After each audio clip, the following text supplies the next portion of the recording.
Buenas tardes. Nuestro grupo de trabajo es el número 3, conformado por Geraldine Flores y Laura Salas. Vamos a dar explicación al taller de la actividad evaluativa número 3. Tablas de frecuencia y la tabla de distribución simple. La descripción de ella es aquella en la que se tienen pocas observaciones y se caracteriza por la inexistencia de valores repetidos de la variable. Adicional, se precisa que no es necesario utilizar una tabla y se colocan los datos de forma ascendente. La tabla de distribución ponderada es aquella en la que se tienen muchas observaciones y se caracteriza porque la variable toma pocos valores distintos. Adicional, se precisa que es la tabla más usada. En la tabla de distribución agrupada es aquella en la que se tienen muchas observaciones y la variable toma valores distintos de variables continuas. En cuanto a tabulación de datos, vamos con tabulación de datos de carácter cualitativo. La descripción: se debe construir una tabla con 3 columnas donde se evidencie la variable cualitativa, frecuencia absoluta, conteo de datos para cada uno de los atributos y la frecuencia relativa evidenciada en porcentaje.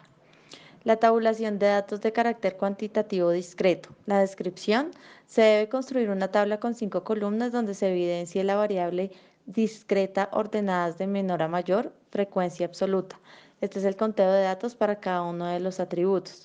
Frecuencia relativa evidenciada en porcentaje, frecuencia acumulada, acumulación o suma de las frecuencias absolutas y frecuencia relativa. La tabulación de datos de carácter cuantitativo discreto. La descripción: se debe construir una tabla con 5 columnas donde se evidencie la variable discreta ordenadas de menor a mayor, frecuencia absoluta, conteo de datos para cada uno de los atributos, frecuencia relativa evidenciada en porcentaje, frecuencia acumulada, acumulación o suma de las frecuencias absolutas y frecuencia relativa acumulada. Tabulación de datos de carácter cuantitativa continua. La descripción: se debe construir una tabla con 5 columnas donde se evidencie la variable continua representada mediante intervalos, frecuencia absoluta, conteo de datos para cada uno de los atributos, frecuencia relativa evidenciada en porcentaje, frecuencia acumulada, acumulación o suma de las frecuencias absolutas, frecuencia relativa acumulada y la marca de clase hallada del promedio entre los límites de los intervalos. Seguimos con el tipo de gráficas. El tipo de gráficas se tiene circular. La descripción está representado por una gráfica de círculo de 360 grados donde es posible identificar las frecuencias a analizar. Las barras consisten en una gráfica representada por columnas separadas que toman los valores de la frecuencia asignadas a cada variable.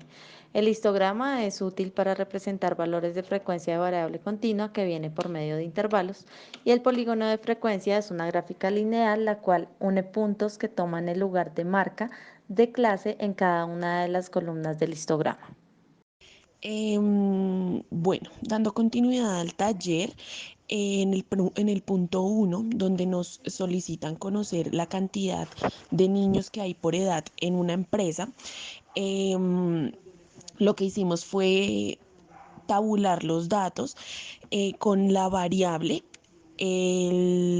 la frecuencia absoluta, a esa frecuencia absoluta que es el conteo de cada variable de lo que hay en la tabla, la frecuencia relativa que es el porcentaje de cada una de la variable y la frecuencia acumulada.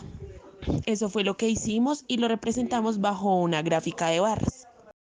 En el segundo punto lo que hicimos fue graficar y representar los datos de las medidas de los tornillos solicitados en una tabla de distribución agrupada. En esa tabla nosotros sacamos el número de intervalos, que fueron 6, y la amplitud de cada intervalo para poder representarlos como variable, frecuencia absoluta, la frecuencia relativa, que es el porcentaje de cada uno de los números que se repite la variable, la frecuencia acumulada y la marca de clase, que es la que me permite representar a mí la información como un polígono de frecuencias. Entonces, por eso también hicimos la representación del histograma como un polígono de frecuencias.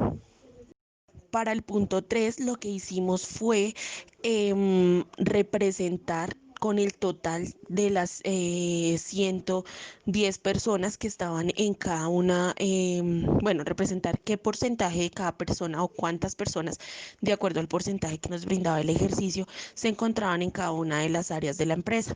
Adicional, pues a esa frecuencia absoluta, porque el ejercicio nos dio fue la frecuencia relativa, calculamos la frecuencia acumulada y también hicimos una representación gráfica con barras para poder mostrar la información.